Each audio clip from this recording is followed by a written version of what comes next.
Driver साहब अजय कुमार यादव जी पुरस्कार दिली सैकड़ों रुपया के राजा बन के राज करो तनी मिनमा के उठाओ दे मिनमा के तनी कहां ये प्लेटर कहां गया जी काम करता रे हेलो हेलो ठीक मतलब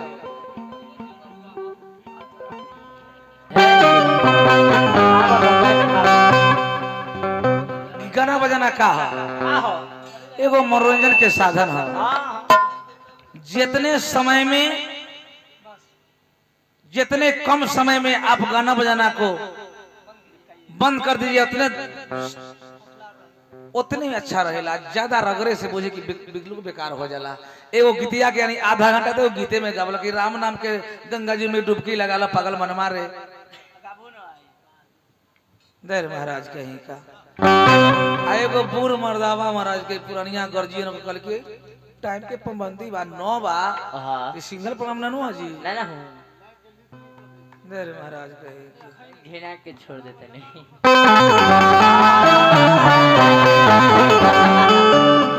बक्सर वंश से कहानी रखनी है महाराज आई तो किस समय यानी कि उतने दूर में माछी मारे तनी इलाका के जितना ब्यास गावेला नु उससे ज्यादा हमारी ठेकैता बजावेला। सही बात ऐसी मार्केट में ना महंगा बिकाला में ज्यादा छोड़ दी खत्म मैंने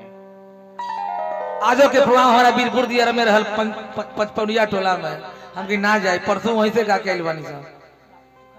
एक तो जाने में बहुत परिश्रम होता है बहुत कष्ट होता है लोग को। हम लोग का जखनी पुलिस प्रशासन गाड़ी को रोक देगा गाड़ी रुक जाएगी डायरेक्ट जेल होगा। सही बात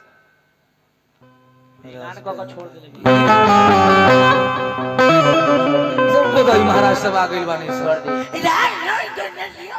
छोड़ दी गोदई महाराज की वजह से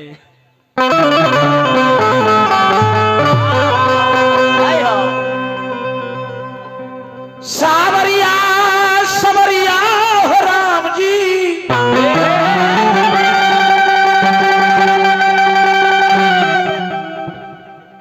मोरी सावरी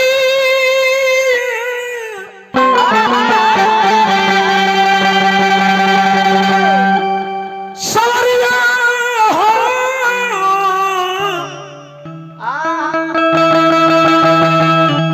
सावरिया सावरिया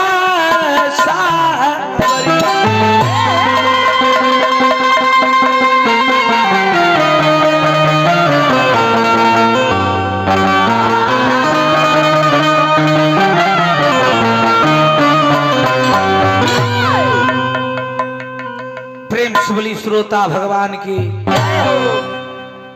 चलिए बाबूजी सबसे पहले ओरिजिनल सामान पर ध्यान देवे के बाद एक बाद कथा कहानी पर ध्यान देवे के बाद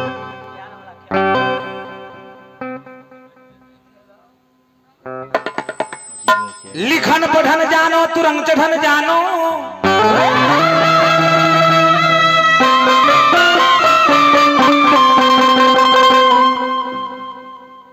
जल में तरंग जानो तो चातुरी बखानी है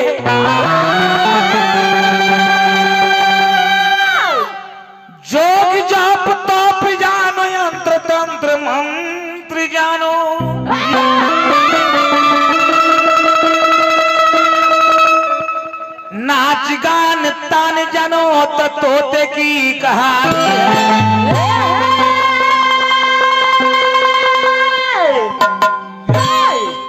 जोरी जानो जुआ जानो ज्योतिष विचार जानो तो जुबटी बखानी है कहे राम असरे कवि हरिहर भक्ति राम नहीं जानो तो बिरथिया जिंदगानी। महात्मा जी ये कहले वानी कि दुर्गा माई के तू पूजा करेगे रोकता हम रोकता नहीं सर हमने दुर्गो माई के पूजा करी मंदिर में पूजा लोग काहे करे जाला मन के शांति खातिर मंदिर में से पूजा करके आवत नहीं दुर्गा माई के मंदिर में से आ घर चौपता ने आंगन में जन माई जन्म देले वाली वो रोबता रही तो क्या पूजा सफल हो गया वो पूजा आपका विफल हो गया। सही बात व्यास हो रहा बताई कि हनुमान जी चाहे कोई जी में शक्ति बा तो पीएम सीट का है सरकार बनौले वाली पटना में बताई सब जाके हनुमान जी के सब रोकी के जाके हनुमान जी के लोग धोआई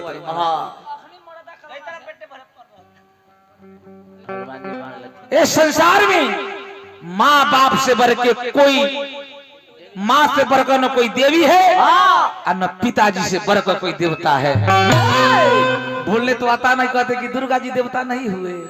वो देवी हुए कि देवता हुए थे फिर का पता नहीं छोड़ी खत्म बनी छोड़ दे अरे इनकार के हमारा घायलों नु गायब इनका से बनी हमरा छोड़ दे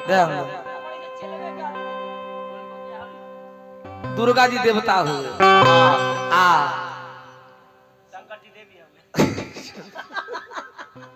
ध्यान दा मास्टर हो रामचरित्र मानस में तुलसीवतिया लिखनी कि बड़े भाग मनुष्य तन पावा सुर दुर्लभ सत ग्रंथ ही गावा साधन धाम मोक्ष करी द्वारा पाई न जे पर लोक सवारा। तुलसीदास जी कहे न लिख दिए कि बड़े भाग हाथी तन पावा जन मानव तन हमेशा पौले बानी ई शरीर पावे खातिर देवता लोग तरसेले देवता लोग सभा लगौनी कहने की जब मानव को तन नहीं पा सकते हैं तो मानव को अंग पर वास तो कर सकते हैं। सभा लगौनी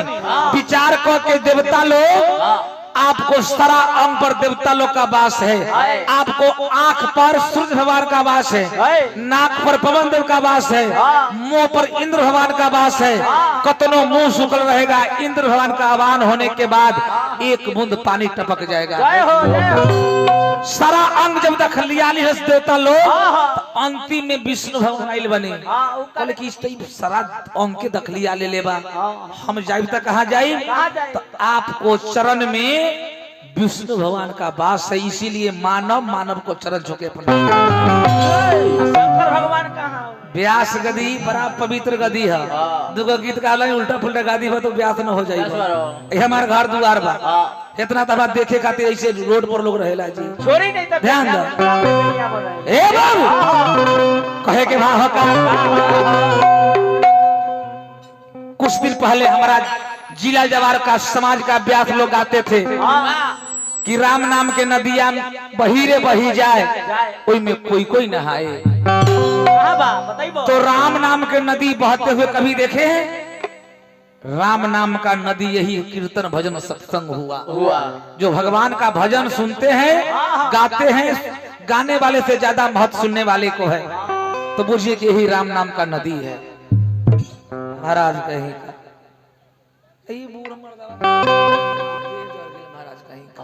कहे के भाव का बड़ी सुंदर भाव लगल कि वीरान हो गई रे